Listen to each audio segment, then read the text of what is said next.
너로 정했다. 대체 뭘? 경합의 시제가 혀라는 것이 발표된 순간 수락관 전체가 긴장감에 휩싸이죠. 이 주제 선정 자체가 함정이라는 걸 지영은 즉시 눈치챕니다. 혀라는 건 단순히 맛있는 음식을 만드는 게 아니라 부모에 대한 마음, 정성, 그리고 유교 문화의 깊은 의미까지 담아내야 하는 거거든요. 현대에서 온 지영에게는 가장 어려운 주제 중 하나인 셈이죠. 경합 규칙도 만만치 않아요. 각자 한 시즌 안에 음식을 완성해야 하고 대왕 대비 마마와 이현이 직접 심사를 보게 됩니다.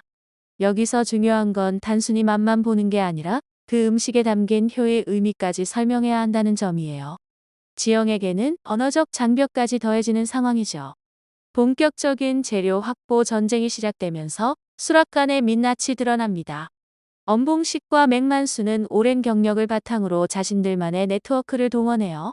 엄숙수는 대령 숙수 자리를 되찾을 마지막 기회라며 평소 자신을 따르는 하급 숙수들을 총동원해서 좋은 재료들을 싹쓸이하기 시작합니다. 특히 맹숙수는 더 교묘해요. 겉으로는 공정한 경쟁을 하는 척하면서도 은밀하게 지영이 필요로 할 만한 재료들을 미리 확보해 놓죠. 아, 이 전복은 이미 다른 요리에 쓰기로 했는데요. 같은 식으로 핑계를 대면서 말이에요. 수락관 내부의 기득권 세력이 얼마나 끈끈하게 뭉쳐 있는지 보여주는 대목입니다. 하지만 지영에게는 다른 무기가 있어요. 바로 길금의 절대 후각이죠. 길금은 냄새만으로도 재료의 신선도는 물론이고 어떤 조리법에 가장 적합한지까지 알아낼 수 있거든요. 아가씨, 이 닭은 겉으로는 괜찮아 보여도 속이 좀 상했어요. 대신 저 구석에 있는 오리가 훨씬 좋을 것 같아요라며 지영을 도와주죠. 이 과정에서 수락관 내부의 계급 구조도 적나라하게 드러납니다. 상급 숙수들은 자신들이 원하는 재료를 우선적으로 가져갈 수 있고 하급 숙수들은 그들이 고르고 남은 것만 쓸 수 있어요. 지영은 새로 들어온 대령 숙수라는 지위는 있지만 실제로는 아무런 인맥이나 네트워크가 없는 상황이라 상당히 불리하죠. 여기서 흥미로운 반전이 일어나요. 신막진과 민계덕 같은 하급 숙수들이 조용히 지영을 도와주기 시작하는 거예요. 이들은 오랫동안 엄숙수와 맹숙수의 텃세에 시달려왔거든요. 저희가 알기로는 저 창고 뒤편에 좋은 버섯들이 숨어 있어요라며 귀띔해주는 식으로 말이죠. 한편 수건 강목주는 이 상황을 더욱 복잡하게 만들어요. 겉으로는 경합을 지켜보는 척하면서도 은밀하게 맹숙수에게 지시를 내리죠. 지영이 효 음식을 제대로 만들 수 없도록 핵심 재료를 빼돌리라는 식으로요. 이때 감찰상군까지 동원해서 지영의 일거수일투족을 감시하게 합니다. 지영은 이런 상황 속에서도 냉정을 유지하려 했어요. 500년 후 미래에서 온 자신이 조선시대 효 음식을 어떻게 해석할 것인지 고민하면서 말이죠. 효라는 건 결국 부모를 생각하는 마음이잖아. 그럼 어머니를 잃은 전하의 마음을 어떻게 어루만져 드릴까? 라고 생각하며 메뉴를 구상합니다. 재료 확보 과정에서 가장 치열한 경쟁이 벌어지는 건 주재료를 두고서예요. 엄숙수는 전통적인 효 음식의 대표격인 잉어를 노리고 맹숙수는 보양식의 왕이라 불리는 삼계탕용 닭을 확보하려 해요. 반면 지영은 좀 더 창의적인 접근을 시도합니다. 전하께서 어머니를 그리워하신다면 어머니의 따뜻한 품을 연상시킬 수 있는 음식이어야 하지 않을까? 라며 다른 관점에서 재료를 선택하죠. 이 과정에서 윤춘식 설리가 중요한 역할을 해요. 그는 겉으로는 중립을 지키는 척하지만 실제로는 지영이 공정한 경쟁을 할 수 있도록 은근히 도와줍니다. 대령 숙수마마, 창곡 입숙한 곳에 특별히 보관해둔 재료들이 있사온데 혹시 필요하시면 이라며 귀띔해주는 거죠. 재료 확보전이 마무리될 무렵 각자의 전략이 점점 윤곽을 드러내기 시작해요. 엄숙수는 전통적이고 정통적인 방식으로 승부하려 하고 맹숙수는 화려하고 복잡한 기법으로 눈길을 끌려 합니다. 반면 지영은 아직 정확한 메뉴를 공개하지 않은 채 신중하게 재료들을 살펴보고 있어요. 이 모든 과정을 지켜보는 이연의 표정도 심상치 않아요. 공길로부터 사초를 찾았다는 소식을 들은 상황이라 마음이 복잡한 상태죠. 한편으로는 지영의 경합이 궁금하면서도 다른 한편으로는 어머니의 죽음에 대한 진실을 알게 될 가능성에 초조해하고 있어요. 본격적인 요리가 시작되면서 수락관은 전쟁터로 변해요. 한 시즌이라는 제한 시간 안에 완벽한 효 음식을 만들어야 하는 상황에서 각자의 진짜 실력이 드러나기 시작하죠. 엄봉식은 가장 먼저 움직입니다. 그는 조선 전통 효음식의 대표격인 효자죽을 만들기로 결정했어요. 잉어와 각종 한약재를 우려낸 국물에 쌀을 끓여 만드는 이 죽은 병든 부모를 위해 효자들이 정성스럽게 끓여드리던 음식이거든요. 이보다 더 확실한 효음식이 어디 있겠소라며 자신만만해합니다. 그런데 여기서 첫 번째 문제가 발생해요. 엄숙수가 미리 준비해둔 잉어를 손질하려고 보니 비늘 제거가 제대로 안 되어 있는 거예요. 평소 같으면 하급 숙수들이 미리 손질해뒀을 텐데 오늘은 모든 걸 혼자 해야 하는 상황이라 시간이 생각보다 많이 걸리죠. 게다가 한약재를 우리는 과정에서도 불 조절에 애를 먹어요. 맥만수는 좀 더 화려한 전략을 택합니다. 그는 삼계탕을 베이스로 한 보양식을 만들기로 했어요. 하지만 단순한 삼계탕이 아니라 각종 귀한 약재와 해산물을 넣어서 궁중 요리다운 격을 높이려 하죠. 혈압 부모의 건강을 챙기는 것이니 보양식보다 좋은 게 어디 있겠습니까? 라며 의기양양합니다. 그런데 맹숙수도 문제에 부딪혀요. 닭 속에 넣을 찹쌀을 불리는 과정에서 물의 온도 조절을 잘못했거든요.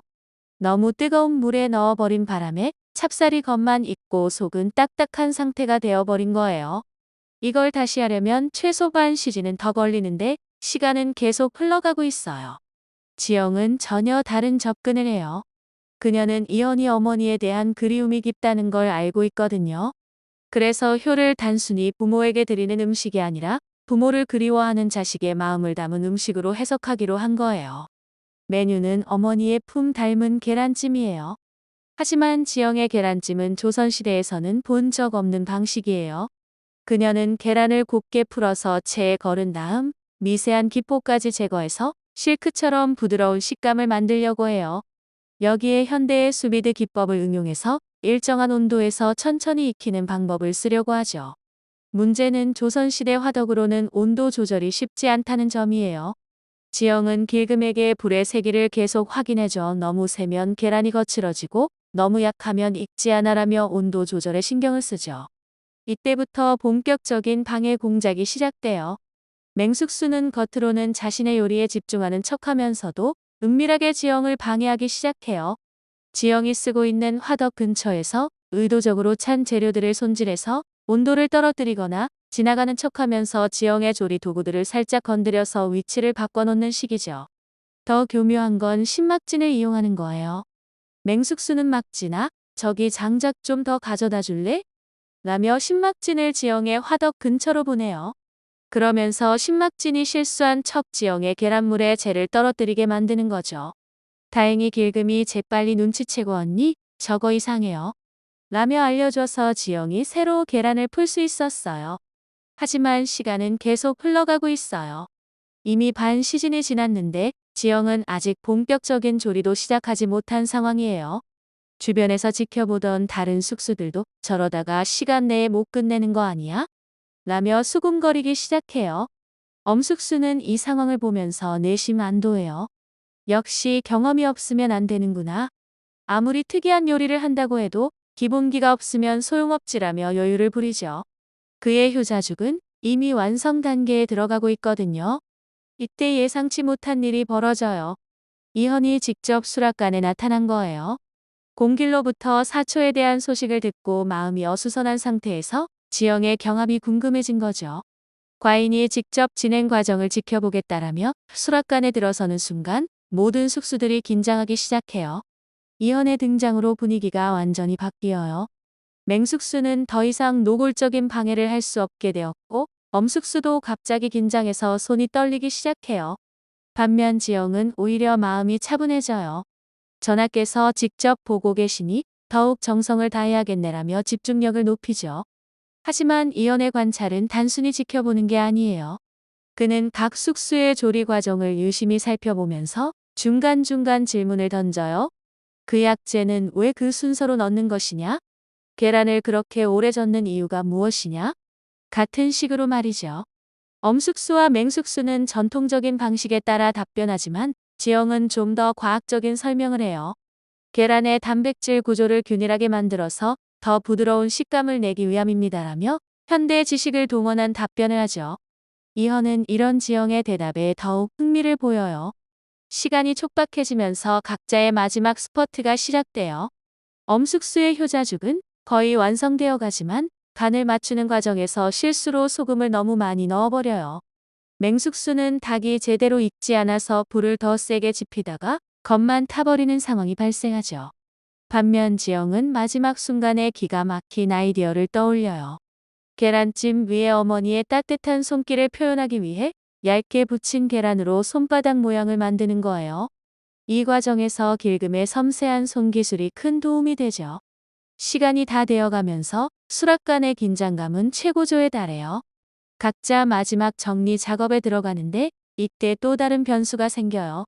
갑자기 대왕대비가 직접 수락관에 나타난 거예요. 원래는 완성된 음식을 가져다 드릴 예정이었는데 대왕대비가 직접 조리 과정을 보고 싶다며 나타난 거죠. 실제로는 지영을 더 압박하려는 의도인 셈이에요. 대왕대비가 직접 수락관에 나타나자 분위기가 싸늘하게 식어버려요. 원래 계획대로라면 완성된 음식을 대전으로 가져다 드릴 예정이었는데 대왕대비가 직접 보고 판단하겠다며 나타난 건 명백히 지영을 압박하려는 의도죠. 대령숙수라고 하니 과연 어떤 솜씨인지 이 몸이 직접 확인해봐야겠구나. 대왕대비의 차가운 시선이 지영에게 꽂히는 순간 수락관 전체가 얼어붙어요. 엄숙수와 맹숙수는 오히려 안도하는 기색이에요. 자신들에게는 유리한 상황이 된 거거든요. 이때 치명적인 문제가 발생해요. 지영이 마지막 단계에서 계란찜에 사용할 특별한 육수를 끓이고 있었는데 갑작스러운 대왕대비의 등장으로 집중력이 흐트러진 사이 육수가 너무 졸아버린 거예요. 계획했던 양의 절반도 안 남은 상황이에요. 언니, 이제 어떻게 해요? 길금이 당황해서 속삭이지만 지영은 순간 머릿속이 하얘져요. 육수 없이는 계란찜의 부드러운 식감을 낼 수 없거든요. 그렇다고 다시 육수를 끓일 시간도 없고 설상가상으로 시간은 이미 거의 다 되어가고 있어요. 엄숙수는 이 상황을 놓치지 않아요. 아무래도 경험 부족이 드러나는군요. 역시 대령숙수 자리는 아무나 할 수 있는 게 아닙니다라며 대왕대비 앞에서 대놓고 지영을 깎아내리기 시작해요. 맹숙수도 거기에 동조하면서 전통을 무시하고 이상한 요리나 하려다가 이런 일이 라며 추임새를 넣어요. 대왕대비는 이런 상황을 보면서 내심 만족해해요. 애초부터 지영을 제거하려던 계획이 순조롭게 진행되고 있는 거니까요. 허허, 그래도 끝까지 해보라고 하자. 혹시 모르지 않겠느냐라며 겉으로는 관대한 척하지만 속으로는 지영의 실패를 확신하고 있어요. 하지만 이연의 반응은 달라요. 그는 지영이 당황하는 모습을 보면서도 아직 끝나지 않았다는 걸 직감해요. 이미 몇 번 지영의 기발한 아이디어를 목격했거든요. 그래서 조용히 지켜보기로 해요. 바로 그때 예상치 못한 도움의 손길이 나타나요. 신막진이 은밀하게 다가와서 대령숙수마마, 제가 아까 실수로 흘렸던 닭육수가 아직 남아있습니다라며 작은 그릇을 건네주는 거예요. 사실 이건 맹숙수의 방해 공작 과정에서 흘린 건데 신막진이 몰래 모아둔 거였어요. 왜 도와주는 거야? 지영이 놀라서 묻자 신막진은 저희 같은 사람들은 늘 윗사람들 눈치만 보며 살아왔습니다. 하지만 대령숙수 마마는 다르시더군요라며 작게 웃어요. 지영이 처음 수락관에 왔을 때 하급 숙수들을 무시하지 않고 존중해준 것이 마음에 와닿았던 거예요. 민계덕도 슬쩍 다가와서 이 소금은 제가 직접 구워서 만든 건데 단맛이 더 나요라며 특별한 재료를 건네줘요. 하급 숙수들이 하나둘씩 자신들만의 방식으로 지영을 돕기 시작하는 거죠. 이런 상황을 목격한 엄숙수와 맹숙수는 당황하기 시작해요. 자신들이 그동안 하급 숙수들을 어떻게 대했는지 돌아보게 되는 순간이에요. 특히 맹숙수는 쟤들이 왜 저런 걸 도와주지? 라며 이해할 수 없다는 표정을 지어요. 하지만 진짜 변수는 다른 곳에서 터져요. 수건 강목주가 직접 등장한 거예요. 대왕대비가 수락관에 계신다는 소식을 듣고 급히 달려온 건데 그녀의 목적은 더욱 확실하게 지영을 제거하는 거예요.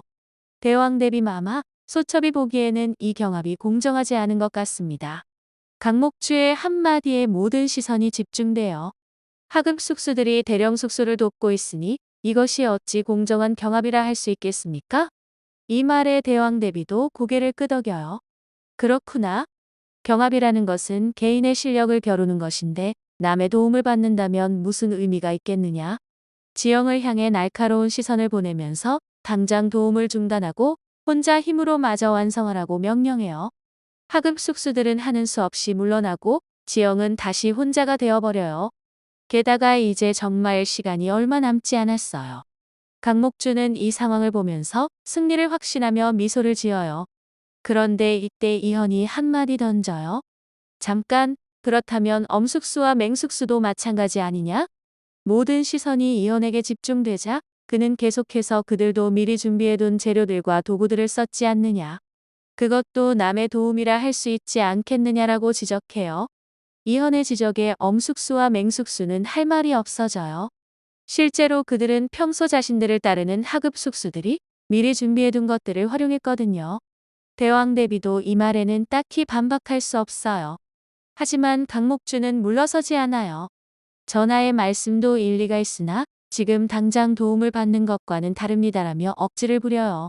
더구나 저 귀녀는 출신도 불분명하고 어디서 요리를 배웠는지도 의심스럽습니다. 이 말에 지영의 마음에 불이 붙어요. 계속 참고 있던 감정이 폭발하는 순간이에요. 제가 어디서 배웠든 지금 이 순간 최선을 다하고 있습니다. 그것으로 판단해 주시기 바랍니다라며 당당하게 맞받아쳐요. 시간이 정말 촉박해진 상황에서 지영은 마지막 승부수를 던져요. 부족한 육수 대신에 계란 자체의 고유한 맛을 최대한 살리기로 한 거예요. 현대의 지식을 총동원해서 계란의 단백질과 지방이 가장 조화롭게 어우러지는 온도와 시간을 정확히 계산하는 거죠. 길금도 마지막 순간에 큰 도움을 줘요. 언니, 지금 냄새가 완벽해요. 바로 지금이에요. 라며 정확한 타이밍을 알려주죠. 지영은 길금의 말을 믿고 과감하게 불을 끄고 마지막 마무리에 들어가요. 바로 그 순간 시간이 끝났다는 신호가 울려요. 엄숙수는 마지막에 간을 제대로 맞추지 못한 상태이고 맹숙수는 겉이 탄 닭을 어떻게든 가리려고 애쓰고 있어요. 반면 지영의 계란찜은 겉보기에는 소박하지만 어딘가 특별한 기운이 감돌고 있어요. 대왕 대비는 냉정한 표정으로 이제 맛을 보도록 하자라며 심사를 시작하겠다는 의사를 표현해요. 하지만 그녀의 표정을 보면 이미 결과를 정해놓은 것 같아 보여요. 강목주도 승리를 확신하는 듯한 미소를 짓고 있고요. 이엄마는 다른 반응을 보여요. 지영의 계란찜에서 나오는 은은한 향을 맡으면서 어딘가 익숙한 느낌을 받는 거예요. 어머니가 어릴 적 만들어주던 음식의 기억이 스치면서 벌써부터 기대감이 생기기 시작해요. 드디어 운명의 심사 시간이 왔어요. 대왕 대비가 가장 먼저 엄숙수의 효자죽을 맛보기 시작합니다. 한 숟가락 떠서 입에 넣은 대왕 대비의 표정이 미묘하게 변해요. 전통적인 맛이구나. 하지만 간이 좀 짠 것 같은데? 엄숙수는 얼굴이 하얘져요. 마지막에 소금을 너무 많이 넣었던 실수가 결정적인 타격이 된 거죠. 죄송합니다, 마마. 시간에 쫓겨서. 하지만 변명은 통하지 않아요. 대왕 대비는 차가운 시선으로 효자가 부모에게 짠 음식을 드리겠느냐라며 날카롭게 지적해요. 다음은 맹숙수 차례예요. 겉이 탄 닭을 어떻게든 가리려고 각종 양념을 발라놨지만 속일 수는 없어요. 대왕 대비가 닭고기를 한 입 베어 물자마자 씁쓸한 표정을 지어요. 이것은 무엇이냐? 겉은 타고 속은 설익었구나. 맹숙수는 절망적인 표정이에요. 마마, 이것은 효라는 것은 정성이거늘 이런 음식을 어찌 효라고 하겠느냐? 대왕 대비의 질책에 맹숙수는 고개를 들 수 없어요. 이제 지영의 차례예요. 소박해 보이는 계란찜을 앞에 두고 대왕 대비는 의심스러운 눈초리를 보내요. 이것이 효음식이라고? 계란찜이 무슨 효음식이란 말이냐? 강목주도 옆에서 역시 제대로 된 음식도 만들지 못하는군요라며 비아냥거려요. 하지만 지영은 침착하게 설명을 시작해요. 대왕 대비 마마, 효란 부모를 향한 자식의 마음이라 생각합니다. 이 계란찜에는 어머니의 따뜻한 품과 같은 온기를 담으려 했습니다. 말하면서 계란찜 위에 올린 얇은 계란 지단으로 만든 손바닥 모양을 가리켜요. 대왕 대비는 반신반의하면서도 숟가락을 들어요. 첫 입을 맛보는 순간 그녀의 표정이 확연히 달라져요. 예상했던 비린내나 거친 식감은 전혀 없고 입안에서 사르르 녹는 부드러운 식감에 놀라는 거예요. 이것은 어떻게 이렇게 부드럽게 대왕 대비가 중얼거리는 사이 이현이 나서요. 과인도 맛보겠다. 이현이 계란찜을 한 숟가락 입에 넣자 갑자기 그의 눈빛이 흔들리기 시작해요. 이현의 머릿속에 어머니 패비연 씨의 모습이 떠올라요. 어린 시절 아프고 열이 날 때마다 어머니가 직접 계란을 풀어서 만들어주던 따뜻한 계란국의 기억이 생생하게 되살아나는 거예요. 어머니, 이현이 작게 중얼거리자 수락관 전체가 조용해져요. 지영은 이 순간을 놓치지 않고 설명을 계속해요. 전하, 이 계란찜은 단순히 맛으로만 승부하는 음식이 아닙니다. 어머니가 아픈 자식을 위해 정성스럽게 만들어주시던 그 마음을 담았습니다. 목소리에 진심이 담겨 있어서 모든 사람들이 집중해서 듣게 돼요. 계란은 생명의 시작이자 가장 완전한 영양을 담고 있는 식재료입니다. 이를 어머니의 체온과 같은 온도에서 천천히 정성스럽게 익혀서 부모님의 따뜻한 사랑을 표현하고자 했습니다. 지영의 설명에 이현은 더욱 감동받아요. 대왕 대비도 계속해서 계란찜을 맛보면서 표정이 누그러져요. 사실 그녀도 젊었을 때 시어머니를 모시면서 비슷한 마음으로 음식을 만들어 드렸던 기억이 있거든요. 허허, 이 맛은 참으로 특별하구나. 하지만 강목주는 끝까지 저항해요. 대왕 대비 마마, 겉모습은 그럴듯해도 결국 계란찜일 뿐입니다. 이것이 어찌 궁중의 효 음식이라 할 수 있겠습니까? 마지막까지 지영을 깎아내리려고 했어요. 그때 예상치 못한 반전이 일어나요. 윤춘식 설리가 조용히 나서서 수건 마마, 그렇다면 마마께서도 한번 맛보시고 판단하시는 것이 어떨까요? 라고 제안하는 거예요. 강목주는 당황하지만 거부할 수도 없는 상황이에요. 강목주가 마지못해 계란찜을 한 입 맛본 순간 그녀의 표정이 복잡하게 변해요. 맛은 분명히 훌륭한데 인정하고 싶지 않은 마음과 갈등하는 거죠. 이것은 할 말을 찾지 못해 머뭇거려요. 이때 신막진이 용기를 내서 한마디 해요. 저희가 보기에도 대령숙수 마마의 음식에서 진짜 정성이 느껴집니다. 민계덕도 고개를 끄덕이며 저희도 부모님을 생각하게 되었습니다라고 덧붙여요. 하급 숙수들의 증언에 대왕 대비도 더 이상 무시할 수 없게 돼요. 게다가 이현이 계속해서 계란찜을 맛보면서 감동받는 모습을 보니 섣불리 지영을 깎아내릴 수도 없는 상황이에요. 결국 대왕 대비가 최종 판결을 내려요. 세 음식 모두 나름의 의미가 있다. 하지만 잠시 침묵이 흐른 후 효라는 것은 형식이 아니라 마음이거늘 그 마음이 가장 잘 전해진 것은 모든 사람들이 숨을 죽이고 기다려요. 연지영의 계란찜이다. 대왕 대비의 선언에 수락관이 술렁거려요. 엄숙수와 맹숙수는 믿을 수 없다는 표정이고 강목주는 분노로 얼굴이 일그러져요. 반면 하급 숙수들은 조용히 기뻐하고 있어요. 이현은 만족스러운 표정으로 과인도 같은 생각이다. 이 계란찜에는 진짜 효의 마음이 담겨 있다라며 지영을 바라봐요. 그의 눈빛에는 단순한 음식에 대한 만족을 넘어서는 무언가가 담겨 있어요. 하지만 승리의 기쁨도 잠깐 새로운 시련이 기다리고 있어요.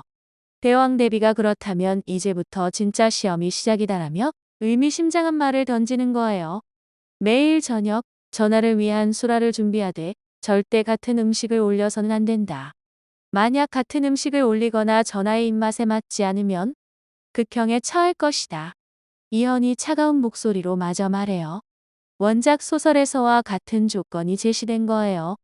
지영은 이제 매일이 생존을 위한 전쟁이 될 거라는 걸 직감해요. 강목주는 이 상황을 보면서 새로운 계략을 세우기 시작해요.